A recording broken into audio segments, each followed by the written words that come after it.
What if I gave you control of the entire economy? Every factory, every resource, every worker, but took away just one thing.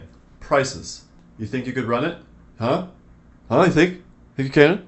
According to Mises, you'd be completely blind. Socialism sounds simple. Take control of resources, distribute them fairly, eliminate waste. This all sounds great. But over 100 years ago, Mises made a devastating claim. Not that socialism is unfair, which it is, but that's not the point, but that it's impossible. Not morally, but economically. Here's the problem. In a market economy, prices, they emerge from millions of voluntary exchanges. Those prices aren't random, they're just information. They tell what people want, how scarce something is, and how to combine resources more efficiently. But under socialism, there is no private ownership of production. And without private ownership, there is no real market for capital goods. And without markets, there are no real prices. Mises put it very simply. Rational economic calculation is impossible. No human being is omniscient. And without those prices, there is only groping in the dark.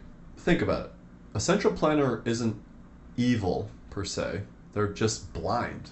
Imagine that you're in charge of building a bridge. You have steel, you have concrete, you have labor, but no prices. Should you use more steel or less?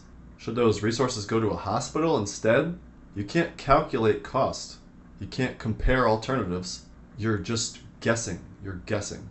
Because you're not getting that natural feedback, the information from the prices from the free market. And when an entire economy runs on guesses, guess what happens? Mistakes don't stay small. Now, none of this is theoretical. In centrally planned economies like the Soviet Union, which failed miserably, excuse me, I had a cough, planners faced this exact problem. What was the result? Chronic shortages, massive surpluses of useless goods, long lines for basic necessities. None of that sounds fun. It's not because people didn't try, but because they couldn't calculate.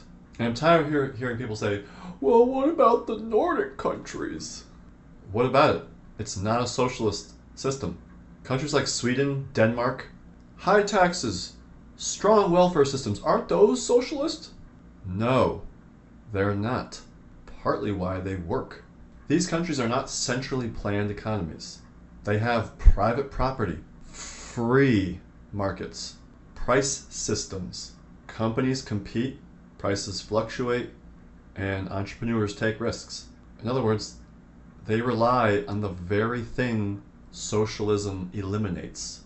Now, Mises wasn't saying people in government aren't stupid, because they are very stupid.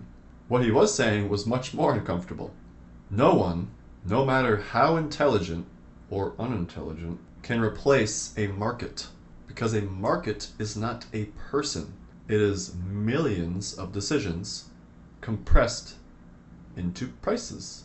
And if we remove those prices, what happens? The entire system loses its ability to think.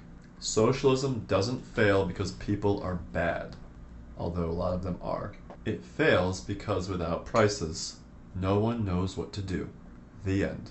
Thanks for watching Bear Economics. Please like, comment, share with a friend if you got any value from this video, and I'll see you in the next one. And the next one. And the next one. And the next one. And the next one.